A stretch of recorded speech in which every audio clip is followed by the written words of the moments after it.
সবাইকে নমস্কার। ভারত সরকার ইরান এবং ইসরায়েলের যুদ্ধ থেকে একটি অত্যন্ত গুরুত্বপূর্ণ শিক্ষা নিয়েছে, যার ফলস্বরূপ সম্প্রতি এমন একটি সিদ্ধান্ত ভারত সরকার নিয়েছে যেটি ভারতের অর্থনীতি এবং সুরক্ষার জন্য অত্যন্ত গুরুত্বপূর্ণ।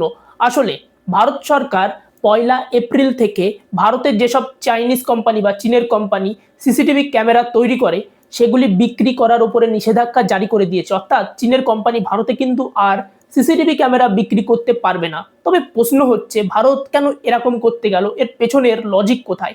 আসলে ইরান ইসরায়েলের যুদ্ধের সময় আপনারা খেয়াল করবেন যে ইরানের সুপ্রিম লিডার খোমেনি কি করছে, কোথায় যাচ্ছে, এগুলির উপরে কিন্তু ইসরায়েল কয়েক বছর ধরে একটানা নজর রাখতে পেরেছিল কেবল সিসিটিভি ক্যামেরার মাধ্যমে। কেননা ইরানে যেসব সিসিটিভি ক্যামেরা ব্যবহার হতো সেগুলি প্রায় বেশিরভাগই ইন্টারনেটের সাথে কানেকশন যুক্ত ছিল এবং এগুলি কিন্তু খুব সহজে হ্যাক করা যায়।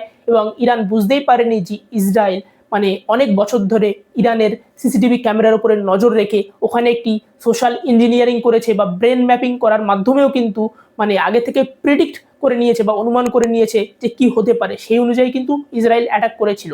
অনুরূপভাবে ভারতে যেসব সিসিটিভি ক্যামেরা ব্যবহার হয় তার বেশিরভাগ কিন্তু চীন থেকে আগত। ফলে এইসব সিসিটিভি ক্যামেরা যে ইন্টারনেটের সাথে কানেক্টেড নেই এর গ্যারান্টি কে দেবে?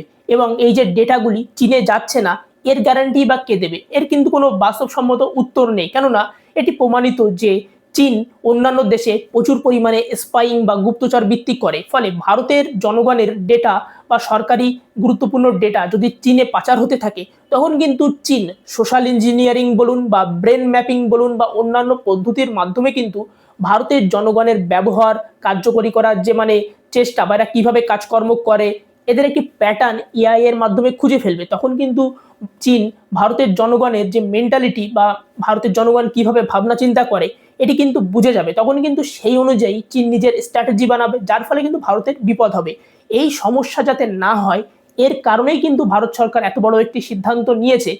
তবে এখানে কিন্তু একটি বড় জটিল সমস্যা আছে। কেননা ভারত থেকে যখন চীনের ক্যামেরা তৈরি করার কোম্পানি চলে যাবে, তখন ভারতের যেসব নিজস্ব কোম্পানি আছে এরাই কিন্তু সিসিটিভি ক্যামেরা বানাবে। কিন্তু যে সমস্যাটি হচ্ছে যে ওই কোম্পানিগুলি ক্যামেরায় ব্যবহৃত চিপ বা অন্যান্য গুরুত্বপূর্ণ উপাদান ভারতেই কি তৈরি করবে, নাকি অন্য দেশ থেকে, নাকি বিশেষ করে চীন থেকে আমদানি করে অর্থাৎ চীন থেকে কিনে ভারতে জড়ো করে সেগুলিকে অ্যাসেম্বল করে মেক ইন ইন্ডিয়ার আন্ডারে চালিয়ে দেবে এবং বলবে ভারতের তৈরি।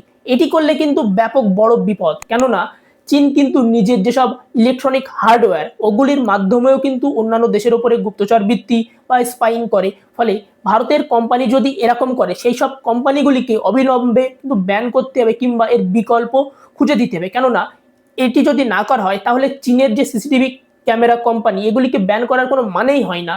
এবং এটি কিন্তু ভারতের ডিফেন্স সেক্টর এবং ইলেকট্রনিক সেক্টরের একটি গুরুত্বপূর্ণ দুর্বলতা, যেখানে অনেক কোম্পানি ভারত সরকারকে এবং জনগণকে এইভাবে বোকা বানায়। কেননা তারা চীন থেকে হার্ডওয়্যারগুলো সস্তায় কিনে ভারতে জাস্ট অ্যাসেম্বল করে একটা ট্যাগ লাগিয়ে দেবে, make in India or made in India or made in Bharat. এটি কিন্তু একটি বাজে জিনিস। ফলে ভিডিওটি আপনাদের কেমন লাগলো অবশ্যই জানাবেন, চ্যানেলটিকে সাবস্ক্রাইব করবেন এরকম গুরুত্বপূর্ণ আপডেট শোনার জন্য।